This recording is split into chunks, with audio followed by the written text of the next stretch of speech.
지난 시간에 이어서 자유라는 대주제로 두 번째 시간에 말씀을 전해드립니다. 여러분, 희년하면 자유인데요. 지난주에는 태초의 자유에 대해서 창세기 1장을 살펴봤습니다. 태초의 자유는 내가 쟁취해서 투쟁하고 노력해서 얻는 것이 아니라 사람이 창조될 때, 하나님으로부터 지음받을 때 하나님의 은혜로 함께 주어진 것이었음을 살펴봤었습니다. 기억나실 겁니다. 하나님의 형상, 하나님의 복, 하나님의 안식이 있을 때 최초의 자유가 주어졌습니다. 성취나 쟁취로 독립해서 얻는 것이 아니라 은혜였음을 다시 한번 이 시간 뒤돌아보시면서 묵상하시기를 바랍니다. 하나님의 형상, 하나님의 복, 하나님의 안식 속에서 자유는 거저 주어졌습니다. 그래서 내가 정말 자유를 누리려면, 참된 자유를 누리려면 하나님의 은혜 안에 거해야 합니다. 하나님과 늘 더불어 지낼 때 자연스럽게 얻게 되는 것이 바로 자유였습니다. 근데 이게 잘 안 됩니다. 이런 태초의 자유는 아주 옛말이 되어버렸습니다. 이제 너무 까마득하고 옛날 옛적 태고적 전설이 되어버렸습니다. 자유는 더 이상 은혜가 아닙니다. 쟁취이고 투쟁이고 독립이고 성취할 때 얻게 되는 것으로 되어졌습니다. 세상이 태초의 자유를 잃게 된 것은 하나님께서 창조하시고 난 후에 얼마 되지 않아서 창세기 3장에서 곧바로 나타납니다. 최초의 자유를 잃게 되는 사건이 창세기 3장이죠. 선악을 알게 하는 나무를 아담과 하와가 먹게 되면서부터입니다. 죄가 들어오면서부터였습니다. 오늘 저와 여러분이 주목해야 할 부분이 바로 이 부분입니다. 자유와 죄. 자유와 죄는 서로 뗄래야 뗄 수 없는 관계라는 거예요. 자유가 있는 곳에 죄가 뱀처럼 쓱 하고 들어왔습니다.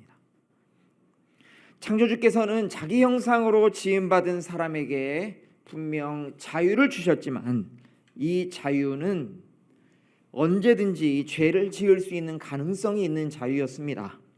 사랑할 수 있고 자원할 수 있게 하는 자유, 동시에 죄를 지을 수 있는 자유였습니다. 죄를 지을 수 있음을 아시고도 자기의 형상으로 지음받은 그 피조물에게 자유를 주신 거예요. 그래서 자유는요, 죄와 뗄래야 뗄 수가 없습니다. 죄가 들어오면서 하나님의 형상이 깨졌습니다. 죄가 들어오면서 하나님의 복이 변질되기 시작했고요. 하나님의 안식을 잃어버리게 됩니다. 오늘 본문은 이렇게 시작하죠. 1절 말씀입니다. 우리 다시 한번 읽어보겠습니다. 1절 시작. 하나님이여, 주의 인자를 따라 내게 은혜를 베푸시며 주의 많은 긍휼을 따라 내 죄악을 지워주소서. 잘 아시는 것처럼 이 시는 다윗의 시입니다. 우리아의 아내 밧세바를 빼앗은 죄를 범한 후에 회개하는 시로 유명합니다. 통일 왕국을 이룬 다윗 왕은 그 많은 권세와 부를 소유했습니다. 주변 나라들을 정복해서 나라가 태평했습니다. 그랬는데도 방금 읽은 이 1절 말씀을 보면 다윗은 자유하지 못했습니다. 충직한 부하의 아내를 빼앗은 다윗 왕은 번뇌했습니다. 우리아를 극심한 전쟁터에 보내서 죽게 만들고 그 아내 밧세바를 사랑해서 쟁취합니다. 그 죄가 너무 컸습니다. 당시 한 나라의 왕이 얻고자 하는 거 못 얻겠습니까? 주변의 다른 제국들, 주변의 큰 나라들, 왕들, 황제들은 전혀 죄책감 따위 느끼지 않고 누릴 수 있지 않았겠습니까? 근데 오늘 시편 51편의 내용은 완전 죄책감과 참회로 가득합니다. 하나님이여, 주의 인자를 따라 내게 은혜를 베푸시며 주의 많은 긍휼을 따라 내 죄악을 지워주소서. 다윗은 하나님께 은혜를 구합니다. 하나님께 긍휼을 구해요. 왜요? 자기의 죄를 알았기 때문입니다. 자신의 죄를 분명히 알았습니다. 나단 선지자를 통해서 여호와 하나님의 말씀을 들었고 자신의 죄를 분명히 깨닫습니다. 그래서 하나님의 은혜를 구했고 긍휼을 간절히 구합니다. 여러분이 자유라는 단어를 너무 거창하게 생각하지 않으셨으면 좋겠습니다. 자유를 무슨 거창한 독립이나 해방이나 무슨 헌법에 나오는 국민의 자유, 언론의 자유, 표현의 자유 이런 것으로 생각하지 않으셨으면 좋겠습니다. 내 마음속에 걱정이 있고 근심이 있고 어떤 죄책감이 있다면 자유가 없는 겁니다. 가난과 질병에 놓여 있다면 자유가 없는 겁니다. 일에 너무 치여 살면 자유가 없는 겁니다. 평소에 기쁨과 평강이 없다면, 행복하지 못하다면 여러분 자유가 없는 겁니다. 자유하면 반드시 기쁨과 평강이 따라오기 때문입니다. 2절 3절에서 다윗은 자신의 죄과를 분명히 알았습니다 라고 고백해요. 읽어봅니다. 2절 3절 시작. 나의 죄악을 맑게 씻으시며 나의 죄를 깨끗이 제하소서. 물은 나는 내 죄가를 아오니 내 죄가 항상 내 앞에 있나이다. 여러분, 우리 그리스도인은요 정말 인생이 참 그 누구보다 피곤하고 곤고합니다. 왜냐면요 성령께서 자꾸 내 죄를 깨닫게 하시기 때문입니다. 태초에 자유를 주셨다는데 그런 자유는 이미 사라졌고 하나님의 엄청나게 높은 기준, 하나님의 계명에 따라서 내 삶을 돌아봐야 합니다. 내 크고 작은 죄들을 목도하게 하십니다. 왜 많은 사람들이 하나님은 없다, 하나님을 믿지 않고 또 교회로 전도하기가 그렇게 어려울까요? 아주 결정적인 이유 한 가지가 있습니다. 그것은 바로 죄 때문입니다. 세상은 너무 자유롭게 허락해 줍니다. 재미있게, 흥미있게. 하지만 기독교는 하나님은 그렇지 않다라는 겁니다. 죄라는 거예요. 눈에 보이지도 않는 신의 기준에 따라서 세상의 자유도 죄라고 여기고 이것저것 전부 못하게 만드니 그게 곤욕인 거예요. 교회 다니면 술, 담배 하면 안 되나, 동거하면 안 되나, 동성애가 왜 죄냐, 이것도 하면 안 되고 저것도 하면 안 되고, 이것부터 궁금해하며 따지는 사람들은 우리 주변에 너무 많이 있습니다. 웬만하면 다 죄라고 하니까 얼마나 자유가 없는 것 같고 피곤합니까? 아니나 다를까 그 유명한 사도 바울이 고백합니다. 오호라, 나는 곤고한 사람이로다. 이 사망의 몸에서 누가 나를 건져내랴. 하나님의 기준에 따라서 죄 아래 처해 있는 인간의 절망적인 존재를 정확히 자각했습니다. 자신의 처지를 본 거예요. 하나님의 말씀에 따라서 죄와 싸우고 죄에 지고 반복적인 죄에 수없이 넘어지고 타협하고 무뎌지는 이 완악한 죄의 본성에 내 몸과 영혼이 곤고해집니다. 그래서 선택은 하나입니다. 아예 이런 죄의 기준을 정해준 신을 없애거나 아니면 항상 죄악 아래에서 죄책감과 절망감으로 살아가거나 둘 중에 하나입니다.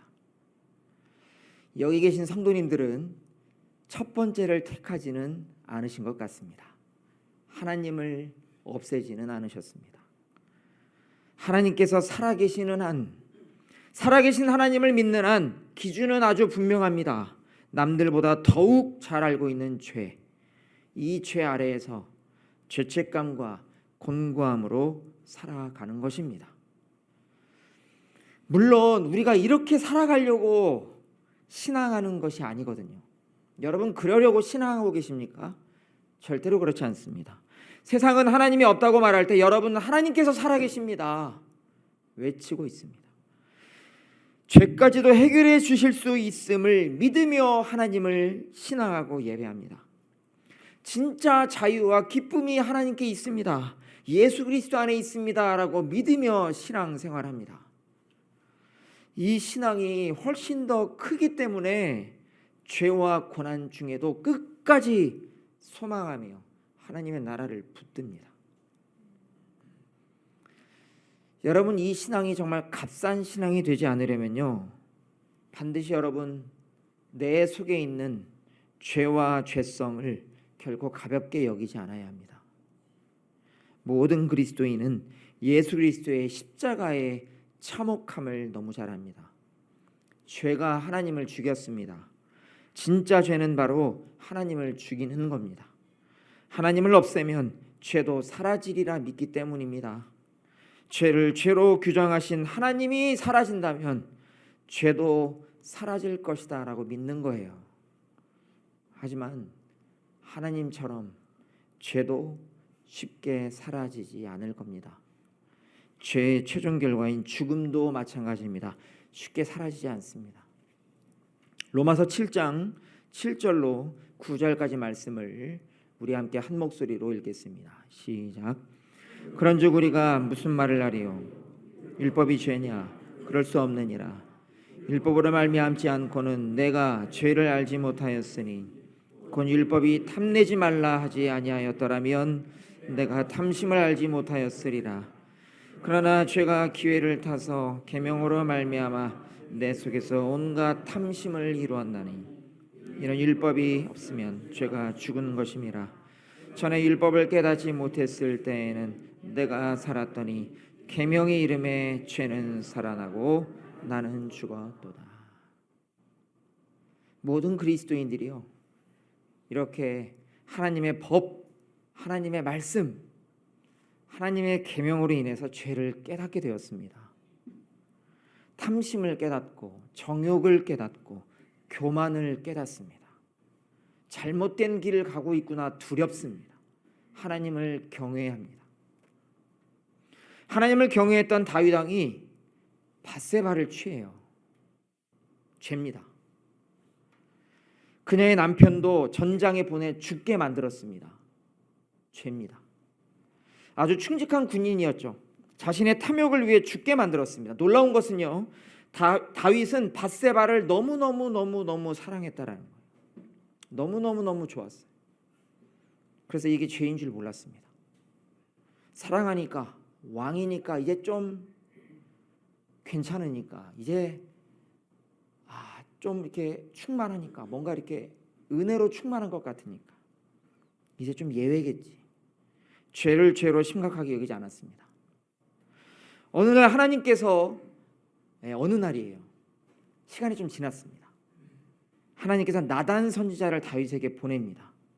한 이야기를 다윗에게 들려줍니다. 어느 가난한 한 사람이 딸처럼 키운 양 한 마리가 있었는데 옆집에 사는 아주 못된 부잣집 주인이 손님을 맞이하게 되는데 옆집에 있는 가난한 사람의 이 딸같이 키운 양을 몰래 훔쳐다가 자기의 손님을 대접을 한 거예요. 이거 어쩌면 좋습니까? 다윗 왕이요. 다윗이 뭐라 합니까? 당장 그놈을 잡아다가 죽여야 한다. 이 정도 얘기를 선지자가 했으면 어느 정도 알 법도 한데 다윗은요, 당장 그놈을 죽여야 한다라고 해요. 자기 얘기인 줄 전혀 몰랐던 거예요. 그가 바로 당신입니다. 이렇게 말했을 때 비로소 다윗은 자신의 죄를 깨닫습니다. 그전엔 몰랐습니다. 이게 얼마나 큰 죄인지. 하나님의 말씀을 듣기 전에는 그 죄의 심각성을 몰랐습니다. 하지만 하나님의 말씀이 전해졌을 때 죄가 드러났습니다. 한 나라의 왕이니까, 통일 왕국을 이룬 왕이 누군가를 뜨겁게 사랑한 거니까 이 정도는 괜찮겠지 싶었겠지만, 여러분, 문제는 무엇입니까? 여호와 하나님께서 다윗을 너무 사랑하셨다라는 거예요. 자기 형상으로 지으셨고 거룩한 백성, 거룩한 나라의 왕으로 삼으셨다라는 사실입니다. 다른 제국의 황제들과는 다르다라는 겁니다. 그것은 죄라는 거예요. 남들 다 하는 건데 넌 예외라는 거예요. 너는 예외야. 너는 아니야. 너는 그러지 않아야 돼. 너는 하나님의 거룩한 형상, 택한 백성이다라는 겁니다. 한 그리스도인, 한 성도, 한 택한 교회, 온 세상이 다 죄가 아니라 말해도 너는 예외라는 거예요. 여러분, 이 정체성이 여러분에게 피곤하십니까? 아니면 은혜이십니까? 감사입니까? 피곤하다입니까? 주일에 남들 다 쉬고 날씨 좋은 날 여행도 가는데 너는 거룩한 예배자, 거룩한 그리스도인이다라는 거예요. 왜 그렇습니까? 하나님의 형상, 하나님의 복, 하나님의 안식, 이 참된 자유가 있음을 깨닫고 다시 회복해서 증거해야 할 자들로 우리를 삼으셨기 때문입니다. 다윗은 139편에서 이렇게도 고백했습니다. 7절로 10절 말씀입니다. 우리 한번 읽어보겠습니다. 시작. 내가 주의 영을 떠나 어디로 가며 주 앞에서 어디로 피하리? 내가 하늘에 올라갈지라도 거기 계시며 수월에 내 자리를 펼지라도 거기 계시니이다. 내가 새벽 날개를 치며 바다 끝에 가서 거주할지라도 거기서도 주의 손이 나를 인도하시며 주의 오른손이 나를 붙드시리이다. 스올에 내 자리를 펼지라도 내 존재 자체가 죄인이어가지고 죄와 죽음 가운데에 늘 놓여 있어도 하나님께서 나를 붙들고 계신다라는 고백입니다. 놀라운 고백이에요. 철저히 죄인이지만 철저히 회복하시는 하나님을 의지했습니다.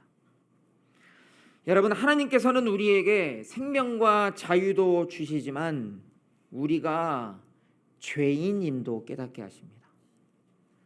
다윗은 4절 5절에서 자신이 죄인임을 고백해요. 읽어보겠습니다. 4절 5절 시작. 내가 주께만 범죄하여 주의 목전에 악을 행하였사오니 주께서 말씀하실 때에 의로우시다 하고 주께서 심판하실 때에 순전하시다 하리이다. 내가 죄악 중에서 출생하였으며 어머니가 죄 중에서 나를 잉태하였나이다. 이 고백은요, 어제 지었던 그 죄, 그저께 지었던 그 죄, 그 죄목들 그것 가지고 한 고백이 아니에요. 내가 그저 죄악 중에 태어난 절망적인 죄인이다라는 고백입니다. 죄를 지을 때마다 그 마음이 들게 되는 거예요. 내가 죄인이구나. 내가 참 부족하구나. 어제의 그 죄만이 아닌 거예요. 자기 존재 자체가 정말 죄인이다라는 말입니다. 7절에서 다윗은 이런 내 존재 자체를 하나님 정결하게 하여 주십시오라고 간구합니다. 7절 시작. 우슬초로 나를 정결하게 하소서. 내가 정하리이다. 나의 죄를 씻어 주소서. 내가 눈보다 이리이다. 9절도 마찬가지입니다. 내 모든 죄악을 지워달라고 호소해요. 읽어봅니다. 9절 시작. 주의 얼굴을 내 죄에서 돌이키시고 내 모든 죄악을 지워주소서. 그리고 10절에서 다윗은 자기 자신을 아예 그냥 새롭게 창조해달라고 기도합니다. 읽습니다. 시작. 하나님이여 내 속에 정한 마음을 창조하시고 내 안에 정직한 영을 새롭게 하소서. 사랑하는 교회 여러분, 우리가 죄를 이기고 참 자유를 누릴 수 있는 방법은 이 세상에 결코 없습니다. 자유를 얻기 위해 노력할 뿐 하나님의 은혜로 얻게 되는 참 자유는 세상이 줄 수 없기 때문입니다. 본래 창조주로부터 생명과 함께 주어진 자유였습니다. 하지만 죄가 교묘하게 참 억울하게 그 과일 열매 하나 따먹은 걸로 이 참 자유를 잃어버리게 된 거예요. 에덴 동산의 부부가 서로 피 터지게 싸워서 이혼한 죄도 아니고요. 동물을 잡아 죽여서 먹은 죄도 아니고 에덴 동산에서 주어진 일에 소홀했던 죄도 아니고 뱀이 꼬드겨서 억울하게 선악과를 따먹은 죄였습니다. 여러분, 너무 억울해서 아담은 하와는 뱀을 고발을 합니다. 여러분, 죄는 원래 억울한 거예요. 죄는 원래 억울하지 않습니까? 아담과 하와도 억울했습니다. 예수님도 억울하게 십자가에 죄 없이 돌아가셨습니다. 여러분, 죄는 참 억울한 거예요. 그래도 죄는 죄입니다. 법을 어기면 죄입니다. 억울해도 반드시 죄값을 치러야 합니다. 그래서 내 안에 참 자유를 다시 얻으려면 오직 하나님의 은혜로 우리의 영혼육이 다시 새롭게 거듭나야만 합니다. 완전히 새롭게 재창조되어야만 우리는 자유할 수 있습니다. 다윗은 이 사실을 알았습니다. 10절로 12절을 보면 다윗은 완전히 새롭게 재창조되기를 원했습니다. 새롭게 하시는 영, 성령으로 다시 채워지기를 열망합니다. 우리 10절로 12절 쭉 읽어보겠습니다. 시작. 하나님이여, 내 속에 정한 마음을 창조하시고 내 안에 정직한 영을 새롭게 하소서. 나를 주 앞에서 쫓아내지 마시며 주의 성령을 내게서 거두지 마소서. 주의 구원의 즐거움을 내게 회복시켜 주시고 자원하는 심령을 주사 나를 붙드소서. 아멘. 구원의 기쁨, 자원하는 심령, 자유예요. 참 자유를 다시 누릴 수 있도록 성령으로 나를 다시 새롭게 창조하여 주시기를 간절히 회개합니다. 왜요? 이 죄는 내 본성이기 때문입니다. 내 본성이에요.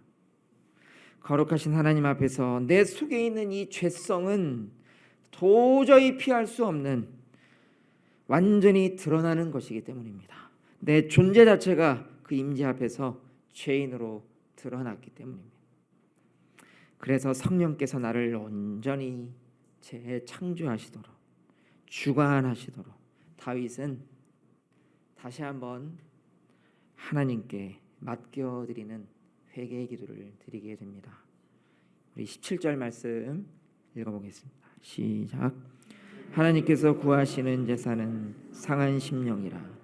하나님이여, 상하고 통회하는 마음을 주께서 멸시하시지 아니하시리이다. 사랑하는 교회 여러분, 죄인인 내가 다시 자유하려면 어떻게 해야 합니까? 우리는 상한 심령으로 여러분의 모든 예배, 모든 기도, 모든 찬양, 모든 말씀의 시간 그 자리에서요 상한 심령을 잃지 않아야 합니다. 상한 심령으로 하나님의 은혜를 구하시기 바랍니다. 상한 심령으로 내가 죄인됨을 인정하시기 바랍니다. 상한 심령으로 내 영과 혼과 육, 전 인격과 삶이 완전히 새롭게 재창조되도록 성령님을 초청하시기 바랍니다. 그 은혜 아래에 거하시기 바랍니다. 그럴 때 여러분 태초의 자유, 참 자유를 누릴 수 있습니다. 하나님의 형상, 하나님의 복, 하나님의 안식, 죄로 인해 잃었던 이 자유는 오직 죄 사함으로 인해 되찾을 수 있습니다. 오늘 설교 제목이 자유와 통치입니다. 지금까지 여러분 살펴본 대로 자유와 죄가 정말 너무 서로 유착이 되어 있고 밀착이 되어 있기 때문에 이 죄로부터 해방하기 위해서는 반드시 어디로 들어가야 됩니까? 하나님의 통치 아래로 들어가야 합니다. 하나님의 다스림이 여러분의 삶 가운데 있기를 간절히 소망합니다. 너무 역설적이게도 자유를 얻기 위해 다스림 아래에 들어가야 합니다. 거룩하신 영, 생명과 진리의 영, 회개의 영, 창조의 영, 성령의 다스림을 받으셔야 합니다. 여러분의 자유, 우리의 자유로 안 돼요. 안 됩니다. 우리의 죄성을 과소평가하지 마시기 바랍니다. 하나님께 붙들려야 합니다. 하나님께서 우리를 붙잡으셔야 합니다. 우리를 붙잡고 끌고 가셔야 해요. 성령께서 여러분을 몰아가셔야 합니다. 나를 그 통치하심과 다스림 안에 둘 수 있는 이 믿음이, 이 은혜가 우리 가운데 있기를 간절히 바랍니다. 내 삶에 예수 그리스도가 왕이 되셔서 다스리셔야 우리는요 죄를 이기고 다시 자유할 수 있습니다. 이사야 53장 6절 말씀 한번 읽어봅니다. 시작. 우리는 다 양 같아서 그릇 행하여 각기 제 길로 갔거늘 여호와께서는 우리 모두의 죄악을 그에게 담당시키셨도다. 우린 다 양 같아서 늘 내 소견대로, 내 취향대로, 내 개인대로, 내 자유대로 그릇 행하는 자들입니다. 이러한 내 자유와 죄는 반드시 하나님의 자유, 하나님의 통치로 재창조되어야 할 줄 믿습니다. 성도 여러분의 모든 예배의 자리가 주님의 통치 아래로 나아가는 신앙이에요. 이 예배의 자리, 여러분의 모든 기도의 자리, 말씀의 자리, 찬양의 자리, 교제하고 봉사하고 목장으로 모이고 전도하는 그 모든 자리가 모두 다 왕이신 예수 그리스도 그 은혜 아래, 통치하심 아래 들어가는 신앙임을 믿으시기 바랍니다. 내 자유를 뺏는 자리가 아닙니다. 그런 자리가 아니라 내게 다시 참 자유를 주시는 그러한 자리, 성령의 임재와 통치의 자리임을 기억하시기 바랍니다. 예수 십자가의 보혈이 나를 죄에서 자유케 하시도록 성령의 임재와 통치하심에 나를 다시 믿음으로 맡겨드리는 이 은혜가 여러분 가운데에 충만할 수 있기를 주님의 이름으로 간절히 축원합니다. 함께 기도하겠습니다. 이 시간 함께 기도할 때 말씀을 의지하면서 기도합니다. 죄로 인해 곤고한 나 하나님 다시 새롭게 되도록 성령님 나를 다스려 주시옵소서. 내 삶을 주관하여 주시옵소서. 왕이신 예수 그리스도시여, 내 죄를, 내 죄가를 잘 아시오니 나를 용서하시고 정결케 하여 주시옵소서. 자유케 하여 주시옵소서. 상한 심령을 내 안에 부어 주셔서 성령으로 새롭게 하여 주시옵소서. 나를 통치하시는 자리에서 마침내 참된 자유와 기쁨을 누리게 하여 주시옵소서. 이 시간 간절히 성령님 의지하며 주님 앞에 기도드리겠습니다. 기도합니다. 걸어가신 아버지 하나님, 주님의 찬양을 주님